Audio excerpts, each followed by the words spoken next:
Hey everybody, and welcome to episode 53 of the Club Lorcana podcast. I am one of your hosts, Jeremy Bertrioni. With me, as always, is Syed. Hello. And we have with us friend of the podcast, Ryan Walker. Ryan, say hi to everybody. Hello, everybody. And we have frequent appearance haver, Nathan Tripp, over here in the corner. Nathan, hey everyone. Hey, folks.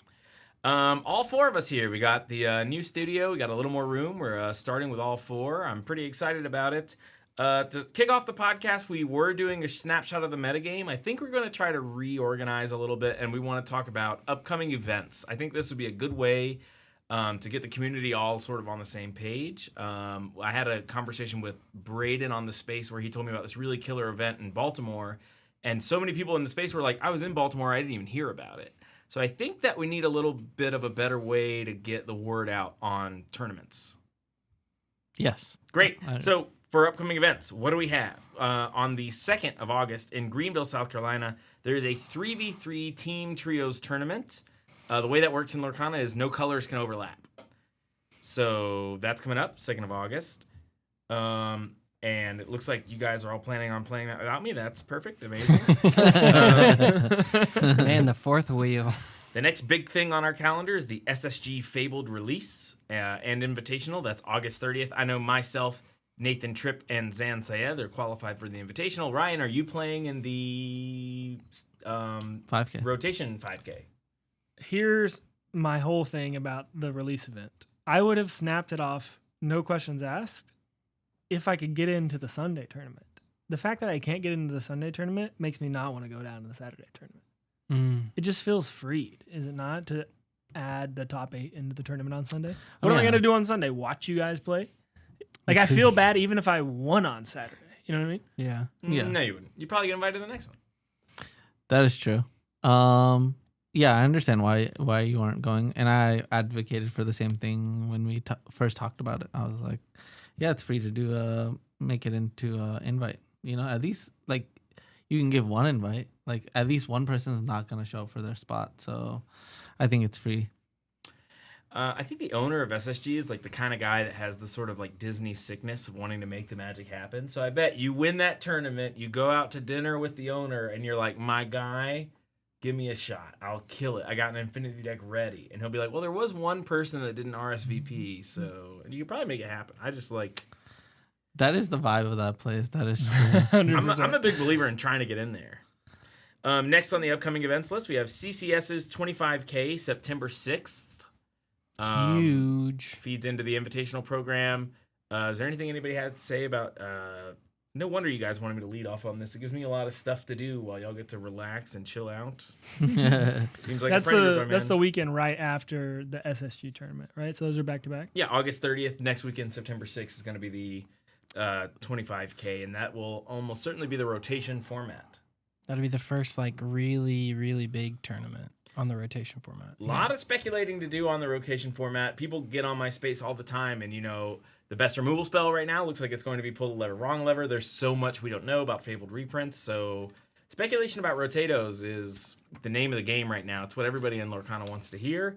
But to wrap this up, we have a rumored China DLC September 13th through 14th. Yeah. It's not rumored. It was on a slide. It's not rumored. It is confirmed that it's happening. They just haven't announced how to get the tickets or when we're getting the tickets. So if we got the tickets tomorrow, do we go? Yeah. I want to yeah. go. I Yes. was asking around earlier today I'm about people 100% knowing more details. I didn't get anything, but yeah, I would want to go. I think you got to get a visa for China, maybe. Yeah. Almost certainly. Yeah, I don't think it should be hard. I think it should be easy. Yeah. Yeah. We have a really concrete reason for going that usually lets for some reason, all my friends that have played trading card game tournaments internationally are like, when you can get a visa for Japan if you're like, I'm playing in a trading card game tournament. Apparently, if you apply for a visa in Japan, you say you're playing a trading card game tournament, they're like, what game and when is it? They look it up, and if that tournament's real, they just approve it. Is Nice. this like business or pleasure when you're marking that? I think you say business. I always just tell them I'm here for a trading card. And they're like, oh, yeah, there's a bunch of people that went before you. So you're good. Perfect. Yeah, so they don't even ask me. Japan's like a hotbed for it. They're like, yeah, trading card game tournament. Yeah, a couple of times the person has separate known who I am. So they've been like, oh, yeah, you can go there. I was like, great. Would that be famous? Would that DLC be on a different set? That will not obviously. Yeah. So I started getting message. Some people started commenting on like my video for Discard right after I won Vegas, and they're like, "Oh, thank you so much for this informational video. I'm gonna play this in the Grand Prix." Oh. So we're on Seattle meta. yeah, they said basically. set 5. So That's so weird. I think I like Yeah. set 5. Yeah. that was a great set. Yeah, I didn't like set 6. I don't like the current situation. Ooh, you're not a big fan of the set 8 metagame. We're in set 8. Yeah, no, not great. I guess it's a good segue. We can now talk about the metagame, what I usually like to start with. This is the second weekend, or maybe third, of set championships. So there's still one more weekend at least of set championships to go. So still pretty valuable for us to talk about the metagame. And I think a good way to do it is to talk about the set championship that we all played this past weekend at Gubu Hobbies and Games. Yeah. They did a double feature starting at 9 in the morning, and then a second tournament started after the top 8 of that tournament broke. Pretty unfortunate news for me because I top 4'd the first tournament, so I did not get to play in the second tournament. Very sad. I played red, purple. This is in accordance with what I was saying on this podcast because I expected the room to be all blurple. And my round 1 opponent was blurple. And the rest of the time I played against green steel, which I consider a good matchup. You don't. Talk to me a little bit about that. Red, purple, green still. Red, purple, green, steel. I mean, Prince John. Yeah. Yep. They just turn it sideways and I win. Yeah. Prince John. Just don't turn it sideways, Don't folks. turn it sideways. You win. Why did all my opponents turn it sideways, though? They're rad. Sometimes you just gotta get that lore. Sometimes you get lucky. And it survives. Yeah, I was in disbelief watching some of your matches at the timing of some of your Prince John. Yeah, but turn didn't the sideways. green steel guy like win? No, I beat No. green steel every time. No, it won the tournament. I think one of them did better in the second tournament. Oh, the That's second the one- tournament. that's the one that Won the beat second Kendall. tournament. No, the second tournament was Alex Hudson. I think he just split or something maybe in the final. Red, blue. In the finals. Yeah. So it was Red, green blue. steel and red blue in the finals. Kendall made top 4, right? Yes. And he lost he to lo- green steel. No, that was top 8. He lost. Oh, he lost in top 8. Gotcha. The first tournament, the ending was really, really bad. It was maybe the worst finals of a trading card game tournament I've ever seen. So it's red, purple, but not me. I died in the top 4 versus the blue-red DKP player with carpet bag that took me out. They play the game for like a really long time. I'm watching. There's like, I guess it's just been a long day. There's like sloppy play on both sides. I'm not naming names, so I don't feel bad saying this. Sloppy play on both sides. And then finally, they're both really deep into the game. They both have like 13 ink or whatever. The blue-red player goes, all right, 2 Pirates Lives, I win. And then the other person's like, what are you talking about? You're at 14. They have that debate for about 20, 30 minutes. There's no judge present, basically, because the judge is occupied with the first tournament that's going on. So they just sit there and argue it out. One player's got it written down. One player's got it on a little spinny lore tracker thing. That player should lose. It's basically what happens. Yeah. Yeah, they have You a should lore tracker. Always What? write They your lose. stuff down. They tried to back up a few PSA. turns to see if that helped. That didn't help. Anyway, after much basically debate, they went with the. This was the finals? This was the finals. So nobody else could tell them? I was we watching. we were sitting right next to them. It was painful. But it wasn't the type of argument that I wanted to get involved But in. who was right? I honestly think that the person who wrote it down was wrong because I think that there was a McDuck Manor trigger that at the start of the turn for the blue-red player, he just sort of like moved his thing and drew his card, or actually probably moved his thing in the middle of his turn that the writing down player never wrote down. And I think that was the source of their discrepancy because they were off by 2 lore on the blue-red player side. But what was the discussion like when the person went, did you write this down? They were like, yeah. No, the person was like, I have no idea why it says I'm at 16, but I've been there forever. And the red purple player was like, well, I have you at 14 and here's the log. So when they looked at their discard pile, they were like, this McDuck Manor didn't gain anything. They couldn't figure it out with the discard pile. Rewinding can be hard. And then you just didn't want to help them. It was one of the situations where I was pretty sure what happened, but like, I'm not going to get, they were like arguing. Oh, So I wasn't I didn't want to get involved in that. I was just casually watching their match. that's interesting. And I saw some pretty insane plays. Like the guy played a Peter Pan Shadowfinder, hit the McDuck Manor to kill it, and then was like, but I gotta get rid of all your lore. And so then he rashed the board with Be Prepared. And in my head, I was like, that's a weird sequence.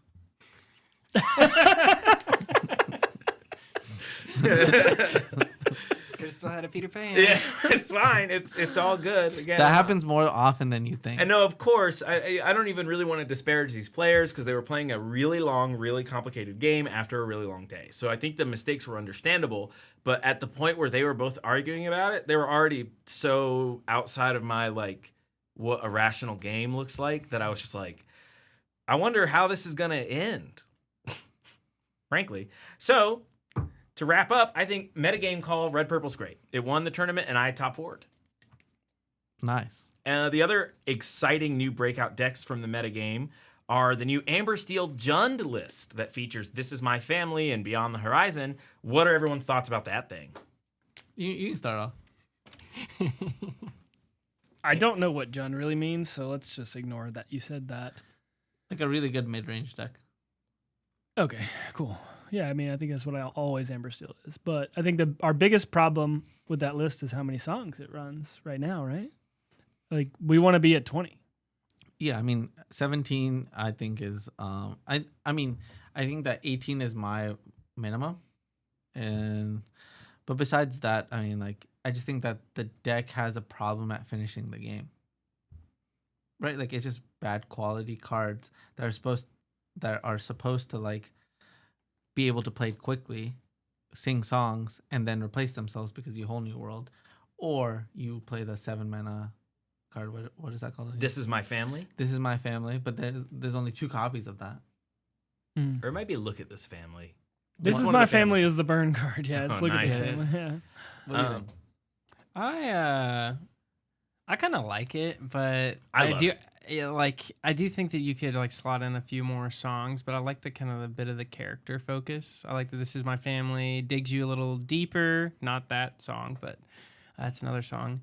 Being able to grab 2 more characters and not give your opponent's cards is kind of like an interesting, different pathway for Amber Steel to go. I don't know what set that song was released in, if it was post set 5 or not, but Yeah, it was. It's recent. This Is My Family. That was same set Prince Naveen. Look at This Family, I think, right? Look at This Family.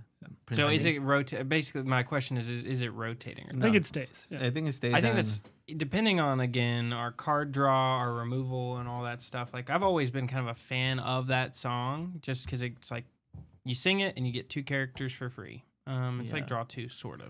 It's But- actually draw 1. But you like replaces itself. find bad characters. It's like, oh, let me sing these 2 bad characters to find 2 more bad characters. It doesn't. Can it we doesn't put? really Can we make put? Are sense. there more good characters we could put in to make that feel less bad? No. I Look think my biggest question is, if we're playing this version of Amber Steel songs, what matchups is it helping and what matchups is it hurting? Right? Because I imagine we're getting percentage points against Blue Red if we're playing this list. I know. Certainly. You No, get to but, play. but Blue Red has started playing Merlin's Carpet back. Carpet Bag, Carpet bag. and that is a counter to this.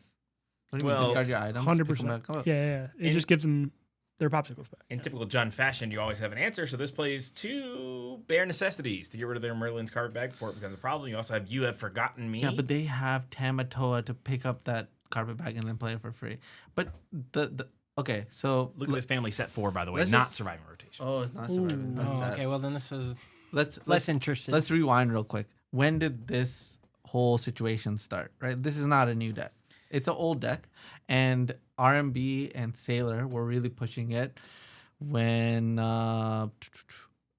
when the set 8 first came out. Right, so this is pre-Worlds, and so people were testing this a whole bunch, myself included, for Worlds, and basically the idea was, let me play the 7 mana card. What is it? Look at Look this. at This Family.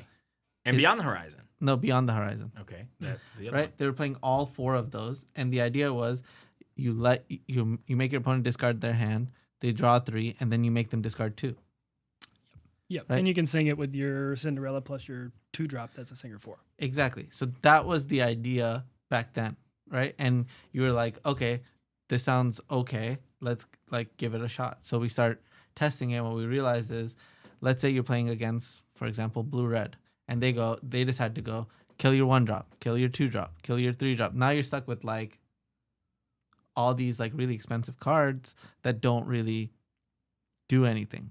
And oftentimes when you draw 3 cards, they are like more Vanessa / Ursula's and more Cinderellas, which are what? 1 questers. So it's interesting that you'd say that it's not a new deck because people are calling it a new deck. And in fact, Chris Anderson, just Cran, tweeted that he put this deck together last Friday. And 5 friends played it last weekend in their set champions and then went win, finals, semis, split finals. So Wow. this is a deck that on my space everyone was attributing to Chris Anderson from the Lorcana Lounge Discord. Okay. I mean, Anderson is a great player and often is associated with other good players and usually from a Magic background. So if he gave this deck to somebody who's like doesn't have a Magic background, has a weaker background, I would probably be like, oh, this may have some legs. But again, set championships don't indicate anything in the meta. Like they are like good for your local, but not an indicator of the meta game breaking. Never will I be like, oh, I won this set championship. I have now proven that I have broken the meta. Yeah, I think I was talking on my space with Quigley. He won his set championship, and I was like, how'd it go? And he was like, oh, it was awesome. I 2-0'd, then I double drawed into top 4, and then I won a match, and then the guy in the finals conceded to me. And I was like, okay, so you 3-0'd today. Like, you won 3 matches, and those are the ones you played. And he was like, yeah. There's a really easy litmus test. The litmus test is go on Lorcanito and hit number 1. Hit.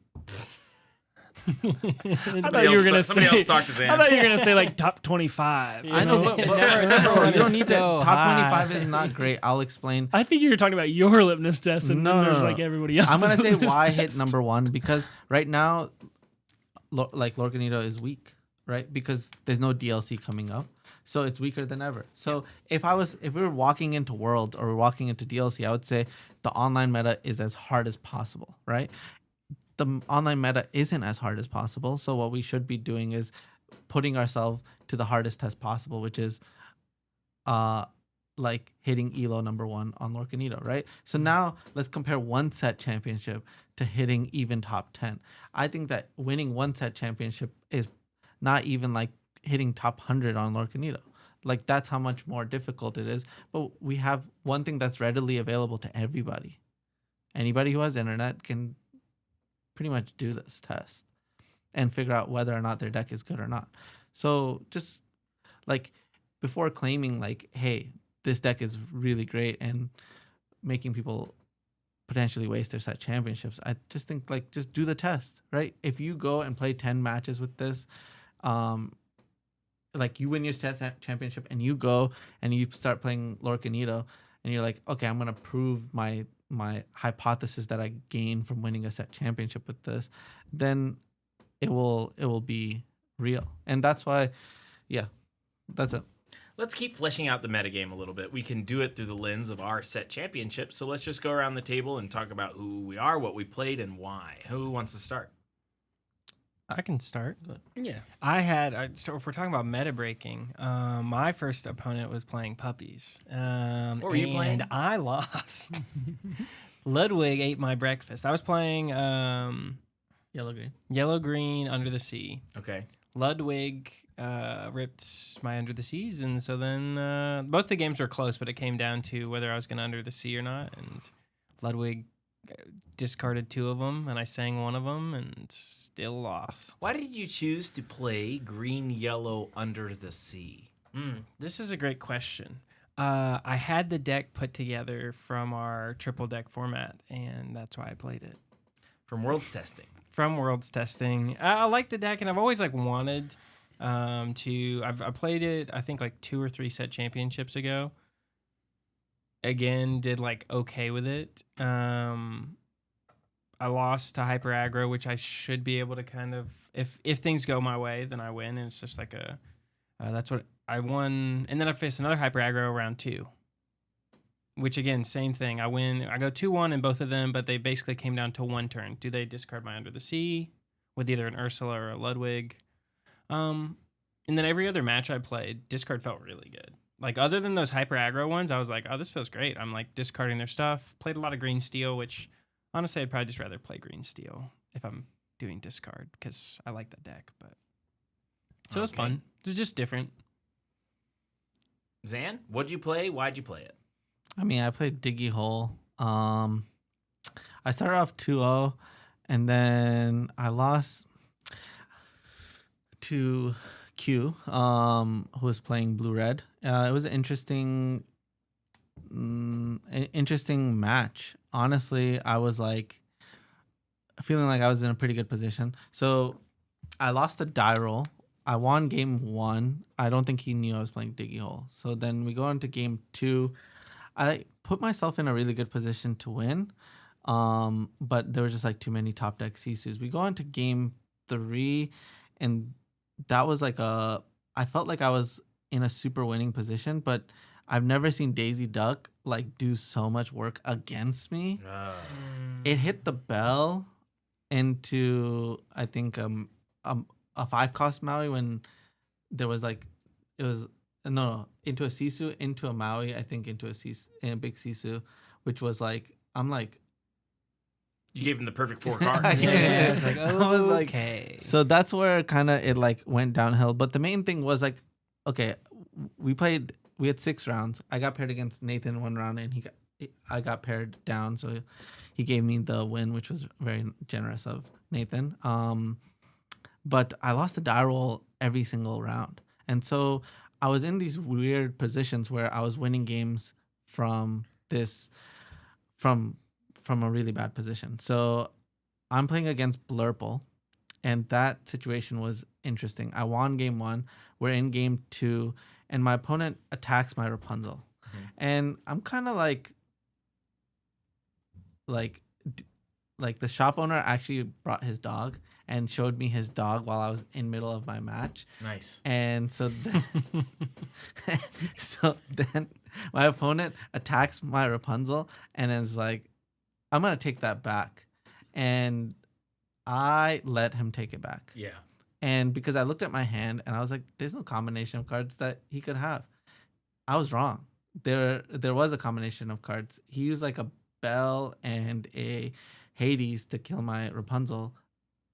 But he actually had a Let It Go and a 3-cost song, which is the Let It Go, the Into the song. Unknown. Oh, yeah. Into the Unknown. And that basically got me stuck at 16 lore, as opposed to just winning the game.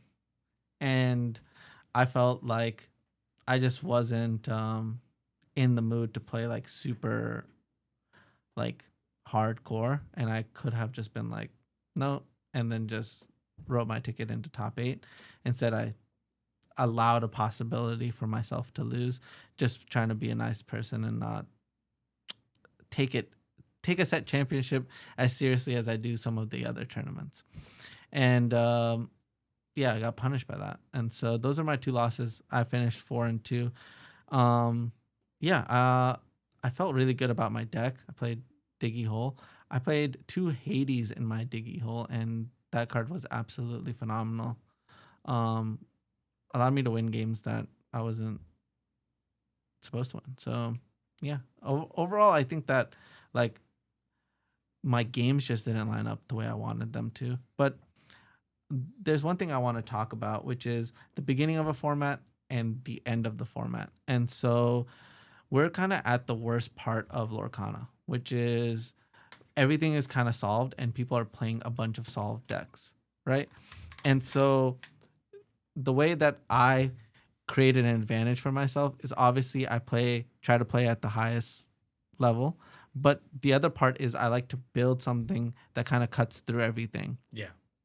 But when everything becomes solved, then either people are like, this is the best deck, and then I can be like, okay, I'm gonna try to build something that beats just the best deck. But if it's like 5 good decks, Wide open field right now. that means that it's actually the worst format to try to conquer.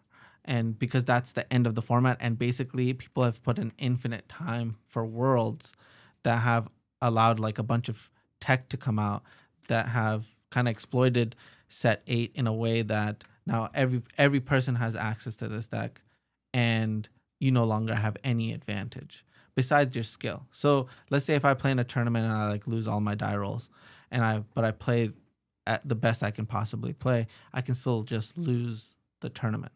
And also the field is so wide and weird that it's like pretty impossible to predict what is the correct choice for your tournament. And so, yeah, I would say I decided to play Diggy Hole because I wanted to just try to end the game as quickly as possible. And I think I make top 8 10 out of 10 times if I win one die roll. And that's it. Yeah, it's tough when the format is solved picking what to play. I legitimately just played red purple because I had the cards. That's great. And I just always win when I play red purple in Atlanta. So I just went with that. I did great. But those aren't necessarily the ways that I think you like to pick. All right, Ryan, you're last to go. What'd you play? Why'd you play it? How'd it go? So I got to play them both. The first one I played Purple Steel Jafar Will. I thought it went really well. I went 4-2 as well. I think it just turned out to be a lot more steel in the room than I was hoping for. I was hoping we would see more blurple and red purple, but there was quite a bit of steel. So I think I probably played against some kind of steel, at least half, maybe 4 of the rounds. But I thought I played pretty well. Some of those matchups I just didn't get to repeat enough, so we end up losing the steel song. I mean, the top 8 looked really good for you.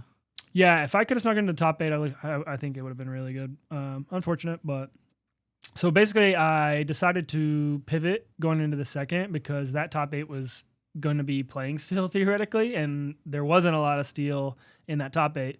So I was assuming there was going to be a lot of steel still alive in the second set champ.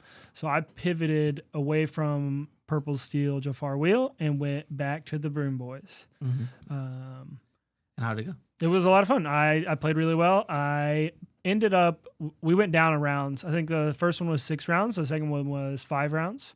So going into round 5, I was sitting at a spot where I got paired with Kendall, and we can just ID to go into Top Cut. And at first I was thinking, yeah, just take the ID, get into Top Cut. We got a Jafar. We're good. And then I got to thinking, well, I don't really care about the Jafar very much. I don't really want to do anything but win the tournament. So at that point, thinking about my Broom deck, it really likes to be on the play. So in my head, I have Kendall right here, right now. If I take the ID, I'm probably just either going to play him next round or just eventually have to get through him, and definitely going to be on the draw. So I'm taking a draw now to be on the draw for all of top 8. Did he get paired down, or were you guys like? The only person he could have gotten paired to was the person he had already ID'd with the last round. So yeah, he got paired down into me. Okay, so you were like 3rd or 4th. I was like 7th or 8th seed already. Oh, yeah, you were like 7th. 401 versus 401 or 3-1. I mean. Okay. Yep. So if you went into top 8, what place would you be in? 7th or 8th. But it was locked. It was 100% locked. 100%. No one could have got all the 3-2s would have gotten locked. So no one was playing to get into the. If I would have taken the ID. But that can't be true because you lost your spot.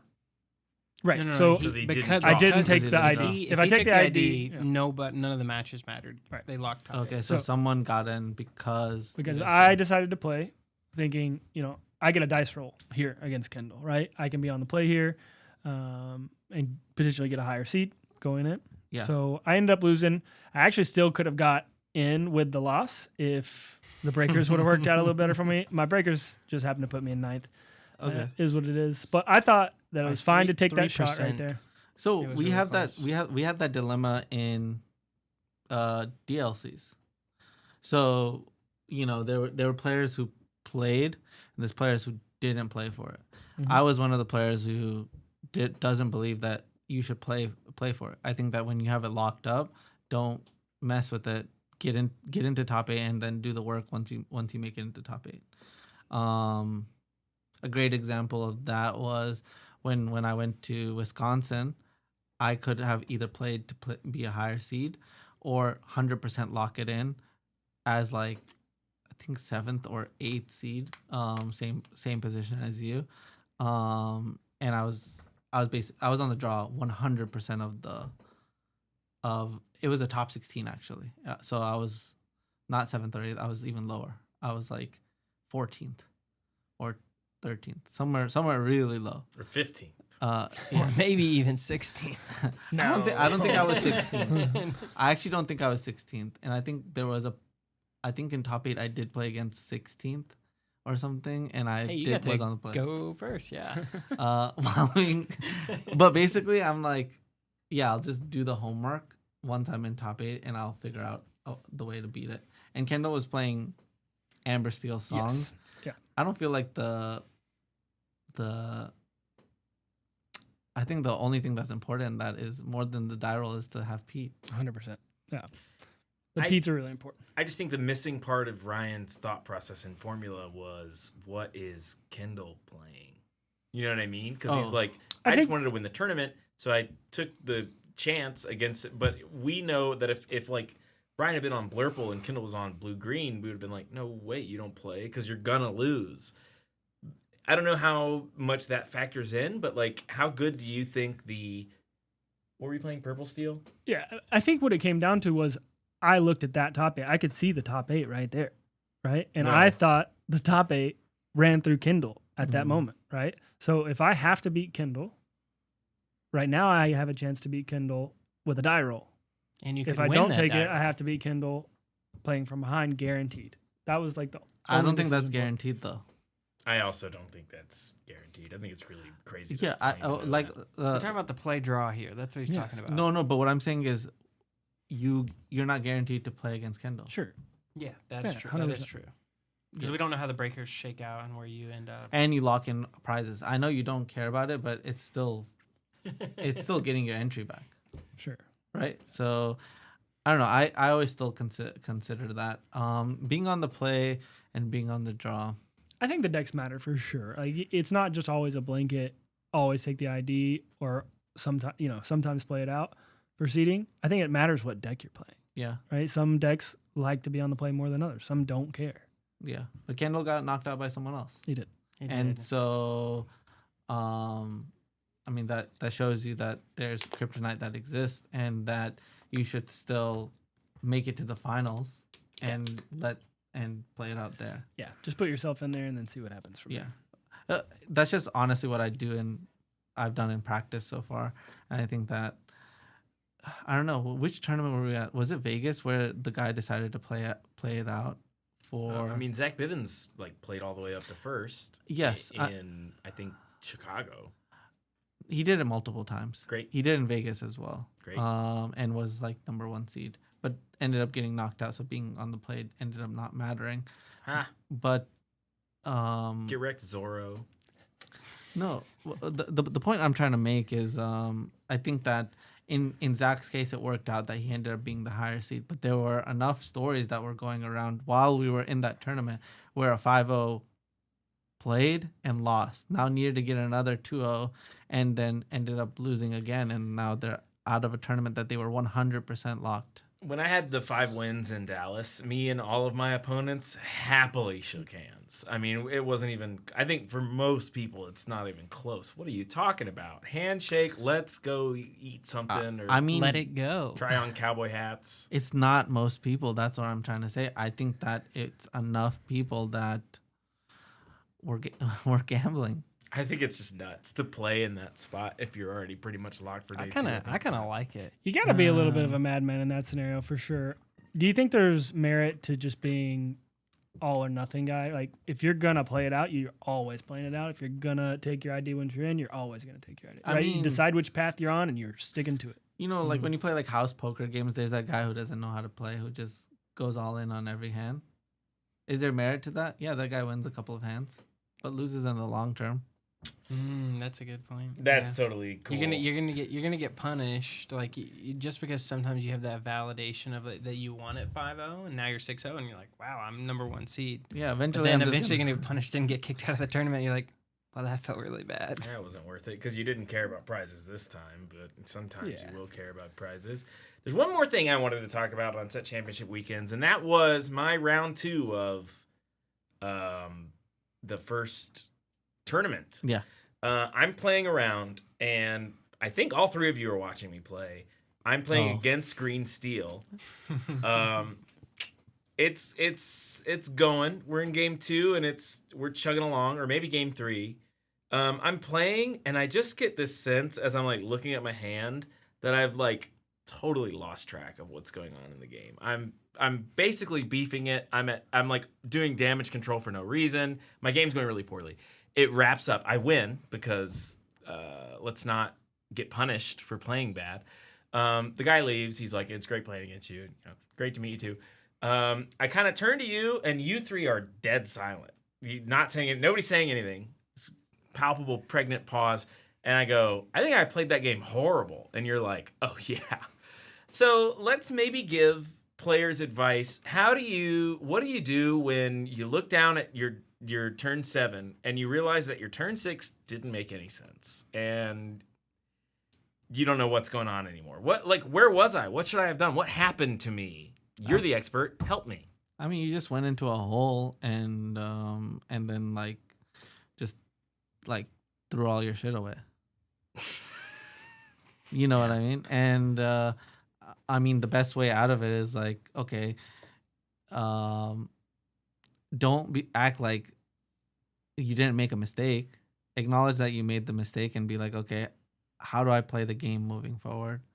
And then, it's like what's that movie? Remember the Titans, where you erase all the points and start over. Yeah, it was that spot where on turn 7, I was like, my turn 6 didn't make any sense. I should have played 2 3-drops, but I just Finders Keepers, kind of for no reason.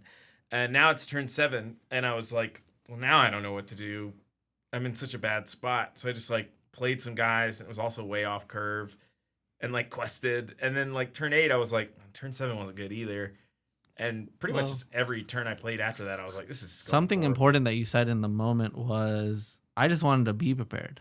Yeah, that is what happened. I tunnel visioned into okay, this situation's bad.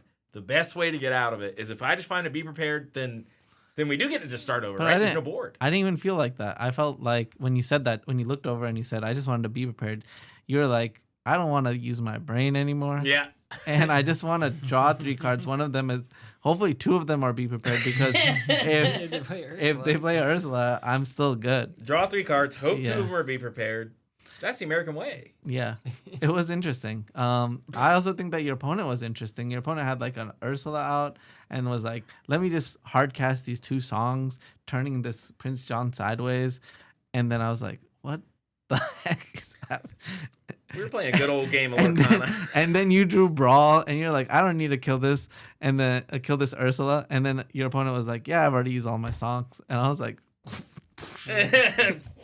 what is happening? I'm reaching new levels of talent, Zan. I've mind controlled my opponent to be as bad as me. No, no one's bad in this situation. It's like when you choose to play the game or not, right? I guess. Interesting way to say it. What did you guys think? You were watching me beef it, and what was going through y'all's head? I was honestly surprised because you and I have been playing a lot of another game lately, and You can say Star Wars. We're going to Star Wars in Vegas. That was crazy. I've been playing Voldemort You're lately. sitting right next to Baby Yoda. Chill. We're going to Vegas at the end of this week. Very exciting to play in the Galactic Championship. If one of us wins, we're going to sell the Darth Vader for $1 million, and that'll be very happy. But anyway, so we've been practicing Star Wars. and you have been just beating me up. Yeah. And I think maybe it's just a shifting between the two, because we've shifted between that, we shift between Riftbound, and we're doing all this stuff. I was like, neither of us were locked in as probably much as we should have been for the set championship. But I will say though, after that match, you talked to us, and then I feel like you cleared your head a little bit. I definitely, the rest of the Swiss, I was like, I went to Zan and I was like, I tightened it all up, by the way. It's mostly fixed now. But that match was very bad. I beefed it hard and then won anyway. Better strategy player didn't necessarily win in the strategy game that time. But, luckily Maui Shark gives you a little bit of room for error. I will say your match against Alex Hudson, who was the playing items, right? Yeah, You weren't playing optimal in that matchup. that makes sense. I I think that you were in not a good headspace. was in a bad headspace against Alex. Yeah. We talked You about had it to- afterwards. Go to the bathroom. Yeah. So another thing is that Nathan accompanied me to the bathroom. The night before I was at a house party, I ate probably like 3 or 4 pieces of buffalo chicken pizza. There was a bunch of different candy bowls, so I was eating a lot of chocolate and other candies. I was drinking a lot. What are you trying to do? Get an ulcer? I got home at 2 a.m. And this tournament was at like, we had to be there at 8. So I woke up at like 6 or whatever. So like 5 hours of sleep. Anyway, all of that interesting stuff that I ate was creating a palpably really bad aura that was coming off of me. Nathan accompanied me to the bathroom. Thinking we were just gonna like go walk to the bathroom. And He waited go back. outside and like maybe a couple minutes later, I walked out of the bathroom and he was like, "You seem so much better." And Did you throw up? it was like happy. No. No. He doesn't want Oh. to describe what he We don't described. need to describe what happened in the bathroom, but I expelled the evil. Good job. It was a good job. Nathan was like, "I feel different, like about you." Like his whole aura and energy. I was like, because he was not in a good mood in that other round. Yeah. So against Alex is when it was worse. Yeah. Because I walked over and you're like, Alex was like, just go. And I was like, oh, he has a Sisu. You're so toast. And the next turn you go, Peter Pan. And I was even Genie." holding. You saw me make the choice because I was holding the Peter Pan and the Maui shark as like, all right, this is gonna get him. Yeah. And then like, And you did I do my whole turn, and then in like the 11th hour of my turn, I like can't resist, and I'm like, also Peter Pan, turn about go. And I was like, Because it presents lethal, but the whole beginning of the turn, you knew that I wasn't gonna do it because I like had it in the back of my hand. I was playing my turn out. I was saving it for next turn. yeah. So what was like the logical reason? You had the Maui shark, so you could play Peter Pan, Maui shark, eat your Tamatoa, get your thing back, and you're like, I was on the exact same page of you, but at the last minute, I like got angry and wanted to play all my guys. I was like, Sometimes you just gotta push. I was just like, Maybe the worst thing that's happened in my Lorcana game in a really long time is Mo Shamblin saying that to me. yes, but that was like the worst thing you could do. I was like, oh, he's not in actually that bad of a spot because you saw that he played the Sisu and then was able to go to 20 exactly. But if you think about that game, you would have been able to play Peter Pan and Maui Shark, eat a Tamatoa, which means that he can only go to 18. But you also get the Pirate's Life, which means that you win the next turn. I was right there with you. You saw me thinking about it when I was looking at my hand. I was right there with you. But I'm telling you, at the last Yeah. second, I was thinking about Labubu. So if you played, think about that tournament, you probably should have been first seed, Yeah. and then you probably would have won the tournament. Oh yeah, I also didn't play great in the top 4. So what did we figure out? I don't It understand. just wasn't the day. You got Maybe just don't go party the night before. What do you mean? It was fun. I think honestly, I got derailed when Ryan bought all those Labubu. Oh yeah, I bought a case. I feel like we're just blaming it on external circumstances. Let's just talk about the game. No. The game. What can you do, right? Yeah, that's fine. You just play cards. Yeah. That's just playing cards and trying to push. Just push. Just push. If anyone has backstory on that, Mo Shamblin told me when I was like, "Why'd you play the Sisu instead of just taking care of the board and leave the Sisu in your hand?" He was like, "I just want to push, man," and that's been bad for me. Yeah, you said something like, "Oh, did you do the math?" And he was like, "No, I just wanted to push." I just wanted to push, and we were all kind of like, "I hope this that room. the Dean Pelton community quote where it's like, I hope this doesn't awaken something in me." But it totally And does. now you just push all the time. I did turn a Prince John sideways. So I'll admit it. the allure of pushing. And the puppy took it out. And the puppy took it out. Yes, a puppy took Oh it out. my Oh, god! wow. Well, it was the shift puppy. What is Mind happening? you. We're regressing. We are getting a lot worse at this game. We need rotation. We need change. We need to. Okay, here should be the new heuristic. The 3 of us. Sam's fine. If in your brain you think to yourself, "Ooh, but what about I want to push?" Don't do that. Do whatever the other thing is. But sometimes you have to set up No lethal on future pushing. turns. If you want to push, just play aggro. play the dogs. I actually thought about playing dogs. I brought it. For I you. know. I punked out. I went with the worst yellow-green list. All right, let's fix our push heuristic. And that's pretty much all that we had for this week. We can go around the table. Anybody have anything else? That's pretty much it. It was a fun time. Speaking of Labubu, Yeah, great. Perfect. next podcast, would we, as viewers, like to see Jeremy or Zan open a Labubu live? We have 2 Labubus left, and there's only 2 people at this table that don't own a Labubu. All right, set a number on it. If Yeah, we how get how many- many comments? Yeah. Oh, that's good. Do we want to like do a comment and get likes in the comment, or just comments? Just comments. Comments are better for our analytics. 15 comments that say that you want us to open a Labubu. 15. I was gonna say 10. I was gonna Okay, say 10. 10's the number. I think it should be 15, and it should be Zan. I think Zan is more. It's more funny to have him open a Labubu than me. because I am so anti Labubu. Yes. Okay, sure. 10 comments about Zan opening a Labubu, and we will open a Labubu next week on the podcast. All right, it's a done deal.